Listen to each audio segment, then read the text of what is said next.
नमस्कार, अभिमान लाईव्ह मध्ये आपले स्वागत आहे। सामाजिक न्याय मंत्री श्री धनंजय मुंडे यांच्यावर आरोप करणाऱ्या करुणा शर्मा यांना न्यायालयीन तर अंगरक्षकाला पोलीस कोठडी। वंचित आघाडीच्या कार्यकर्त्यांची पोलिसांच्या विरोधात घोषणाबाजी। परळीत पत्रकार परिषद घेऊन धनंजय मुंडे यांना पुराव्यानिशी उघडे पाडणार म्हणणाऱ्या करुणा शर्मा रविवारी यांच्या इनोव्हा गाडीमध्ये पिस्तूल सापडल्यानंतर एकच खळबळ उडाली। पोलिसांनी करुणा यांना चौकशीसाठी ताब्यात घेतले, परंतु दरम्यानच्या काळात विशाखा घाडगे यांनी करुणा शर्मा यांनी जातीवाचक शिवीगाळ केली व अंगरक्षकाने मारहाण केल्याची तक्रार दाखल केली।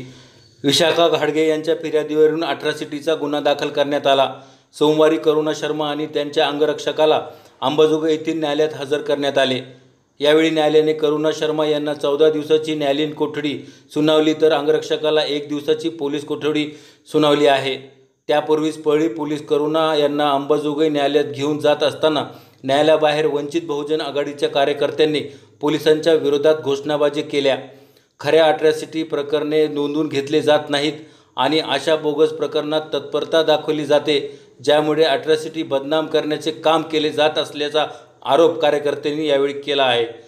अभिमान लाईव्हसाठी दादासाहेब कसबे, अंबाजोगाई, बीड। जाहीर निषेध करतो आणि पोलीस प्रशासन व पालकमंत्र्यांना एवढंच सांगू इच्छितो की तुम्ही स्वतःच्या कुटुंबातील भांडण्यासाठी जर दलित समाजाचा उपयोग करून घेत असताल तर नक्कीच दलित समाज तुमच्या विरोधात रस्त्यावर याच्या आत्ताही उतरेल आणि याच्या नंतरही उतरेल।